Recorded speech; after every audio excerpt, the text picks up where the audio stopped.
네, 반갑습니다. 오늘은 두 가지 문제를 가져왔고요. 첫 번째는 제네시스 문제고, 두 번째는 더욱 뜨거운 뉴스 코인과세 문제입니다. 코인과세 문제에 대해서는 정부의 문제냐, 아니면은 국회 처리의 문제냐, 이 두 가지로 휩싸여 있는데 오늘은 그에 대해서 말씀을 드려볼게요.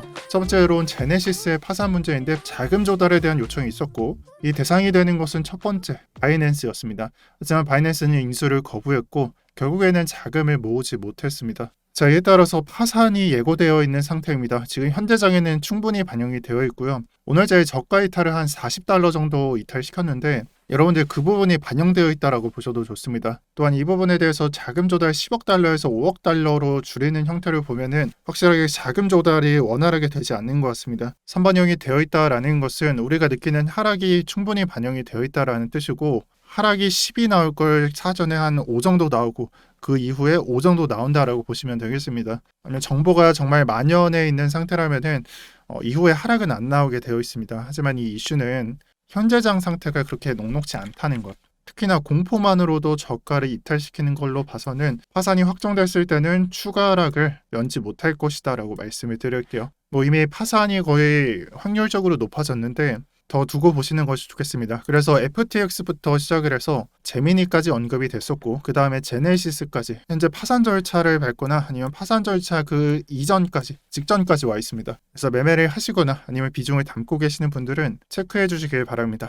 그리고 두 번째 얘기를 시작하도록 하겠습니다. 우리나라에 국한된 코인 과세에 대한 문제입니다. 당장 다음 달 11월 31일 지나서 내년 1월 1일이 되면은 코인 과세가 진행이 된다라고 합니다. 우리가 알고 있던 2년 뒤에 코인 과세를 하겠다는 것과는 조금 다른 소식인데요. 이 뉴스에 따르면은 이 코인 과세를 진행할 때 매입가를 선정을 하게 되는데, 매입가를 일괄로 빵원으로 만드는 것과 또 22년도 11월 30일 종가로 적용하는 방법이 있다고 합니다. 이번 연도 말에 만약 적용이 된다면, 예를 들어서 내가 한 5천만 원에 매입을 했다라고 하더라도 내년도에 가격이 조금 올랐을 때 수익으로 인정을 받아서 세금을 낼 수가 있고, 그 뒤에 일괄 영원으로 상정을 한 다음에 이용자가 직접 수정을 하는 것, 이거는 두 번째 안보다 좋지만 실질성이 떨어진다라는 판단이 많습니다. 그 많은 투자자가 일괄적으로 그런 식으로 적용을 하면은 과세를 하는 입장, 과세 당국 입장에서는 탈세에 대한 리스크가 있습니다. 어찌됐든 간에 이 두 가지 안을 갖고 내년도 1월 1일부터 적용을 한다는 것이 현재까지 내용이 되겠고요. 이에 따라서 투자자들 또 일반 사람들은 우리가 사기당한 거냐, 정부에서는 코인세 미룬다더니 이게 제대로 진행이 된 게 맞냐, 이런 반응을 얻어내고 있습니다. 또한 언론에서도 노골적으로 정부를 탓하는 그런 썸네일 등을 볼 수가 있고요. 하지만 사실과 다르게 기획재정부를 들어가 보면은 우리는 과세 유예에 대한 주장은 변함이 없다. 즉 다시 말해서 과세를 2년 유예하는 소득세법 개정안을 국회에 제출을 했고 입장은 변함이 없다라고 말을 했습니다. 자, 자세히 생각을 해보면은 정부에서 제출을 하고 국회에서 통과를 할 때 입법이 되는데, 그럼 지금 국회 집권당이 뭐냐? 현재 국민의힘이 110명 있고 더불어민주당이 172명이 있죠. 물론 이 세세하게 누가 통과를 시켰다, 누가 찬성을 안 했다, 이런 것은 알 수가 없지만 사람들은 야당에서 반대를 하고 있다, 더불어민주당에서 반대를 하고 있다라고 생각을 하고 있습니다. 즉 이 부분을 다시 말하자면 정부의 잘못이 아니라 정부는 제출을 했고 그 다음 프로세스인 국회에서 반대를 하고 있다, 집권당인 더불어민주당에서 통과를 안 하고 있다라는 시선입니다. 현재까지 진행된 것은 그렇고요. 다만 제가 말씀드린 게 정부의 입장인 점을 말씀을 드리고요. 더불어민주당 측 입장에서는 이전에 유예에 대한 의견을 내놓았을 때, 또한 반대하면서 유예를 주장을 했을 때 유예만 주장을 한 것이 아니라 그 금액 자체, 금투세에 대한 금액을 상향시켰다는 점을 들면서 그 이유에 대해서 말을 하고 있습니다. 자, 양측 간의 싸움이라고 여러분들 생각을 하셔야 됩니다.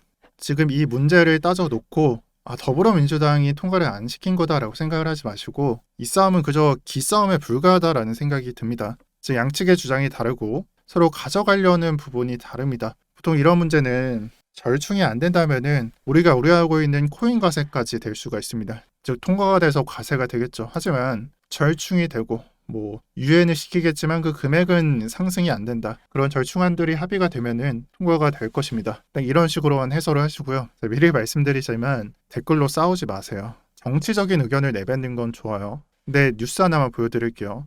이 뉴스를 보고 윤정부가 낸 법안 77건을 국회에서 한 건도 처리를 안 해줬다라는 뉴스를 보면은 당연히 의견은 이쪽으로 가겠죠. 하지만 그냥 이 부분이 어떻게 해결될 것인지만 생각을 하세요. 저도 제가 중학교 때부터 정치적으로는 정말 한쪽에 치우쳐져 있습니다.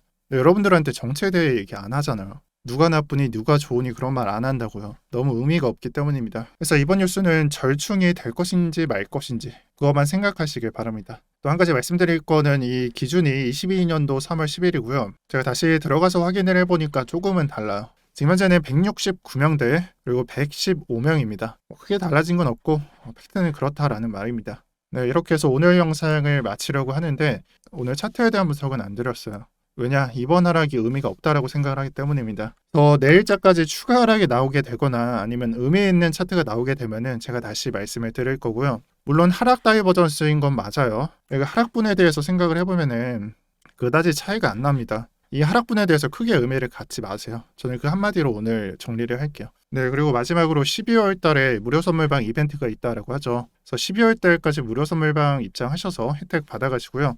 입장 방법 간단합니다. 링크 눌러서 그냥 참여라고만 적어주시면 돼요. 또 오늘 화요일인데 제가 수목금 중으로 영상 촬영이 어려울 수 있다는 점 말씀드립니다. 가능한 촬영을 할게요. 다만 촬영이 어려울 수 있다는 점 미리 양해 좀 구하겠습니다. 네, 시청 감사드립니다. 오늘도 평경장이었습니다.